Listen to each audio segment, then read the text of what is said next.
After Russia attacked Ukraine in 2022, some 20,000 Ukrainian children were forcefully transferred to Russia.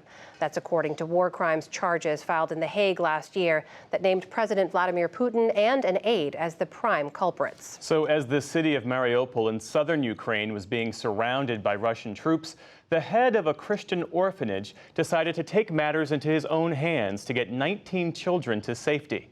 With support from the Pulitzer Center, special correspondent Simon Ostrovsky has this report. This is Gennady Makhnenko, an evangelical pastor from Mariupol.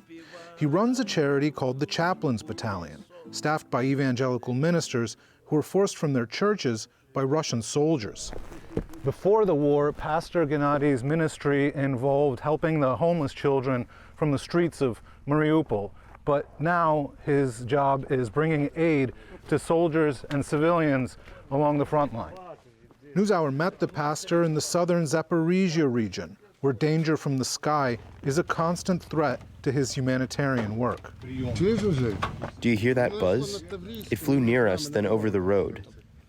Please stay in the kitchen.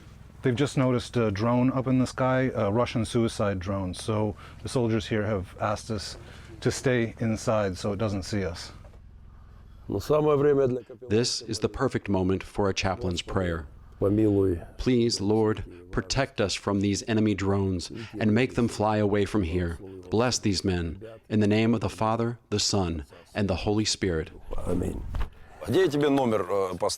Before the war, Pastor Gennady was a respected figure in both Ukraine and Russia, as evidenced by this documentary celebrating his work with street children made by state-owned broadcaster Russia Today in 2013.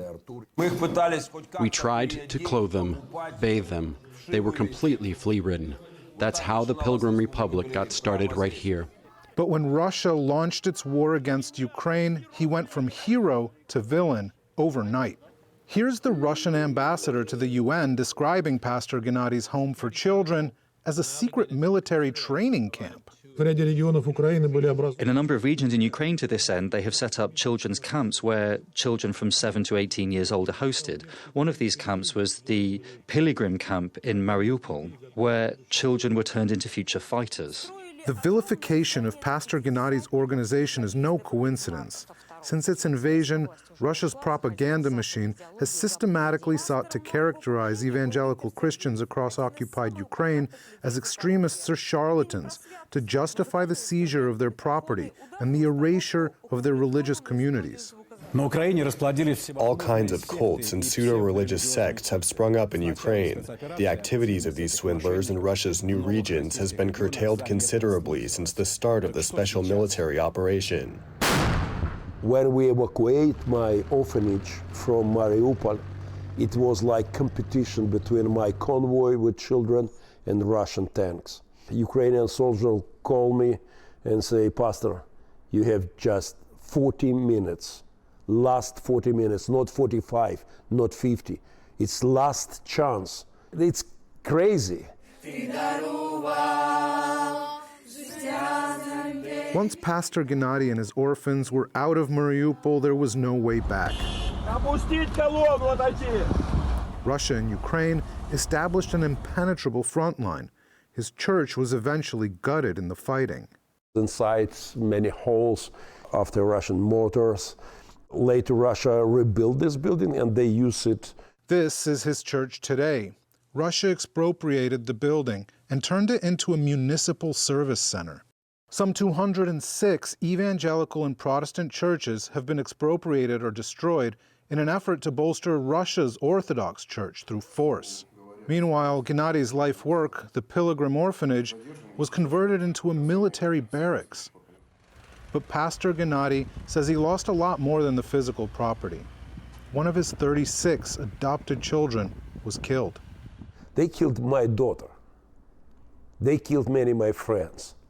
They killed many of my church members. Russian soldiers sleep inside my children's bedrooms.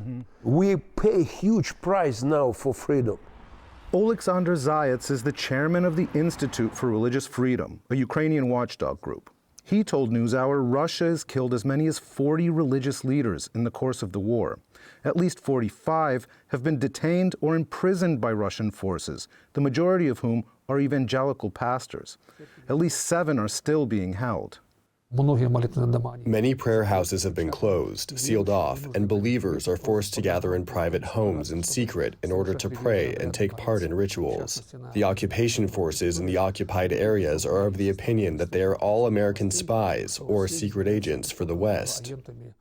Почну з української мови, а потім як пойде. Dmitry Bodyu is one of the many pastors Russian forces kidnapped and accused of being an American spy. They just came early in the morning to our house, about 15 guys, fully loaded, like machine guns, shields and everything. And I was arrested. They took me to church. They searched house, church, and everything. They took me to prison. Pastor Dmitry is an American citizen originally from Ukraine. After being ordained in Texas, he founded the Word of Life Church in the southern Ukrainian city of Melitopol. They accused me that I was running this underground operation in Melitopol. All the protesters and everything was under my command. We were supporting the Ukrainian army with finances and weapons and things like that. So, was any of that true? No. Do you think part of the reason that they arrested you and took you captive was because you're an evangelist? They were telling this. They said, we hate 3 kinds of people: Americans, Nazis, and evangelicals. You all 3. And they said, we have a command to, kill you. So the way they said, you have a one-way ticket.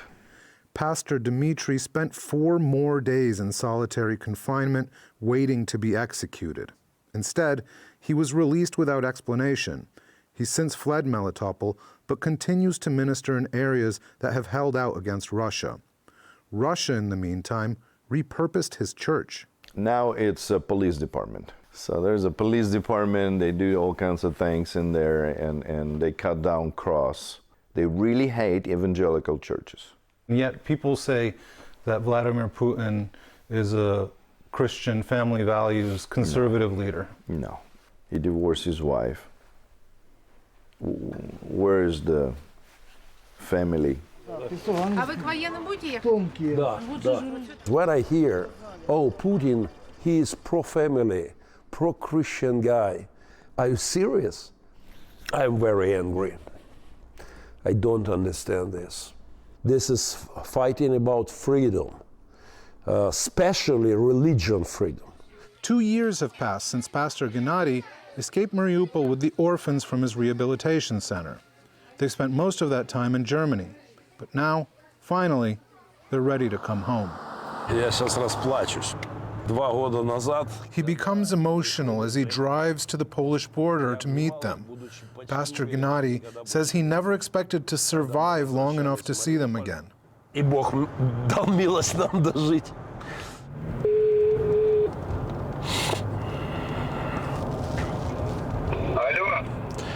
Як у нас справа? How's it going? We're at the border, Pastor. We're transporting the luggage and the kids are crossing by foot. Мариуполь, Пилигрим! Привет, компашка, привет, привет, родненький.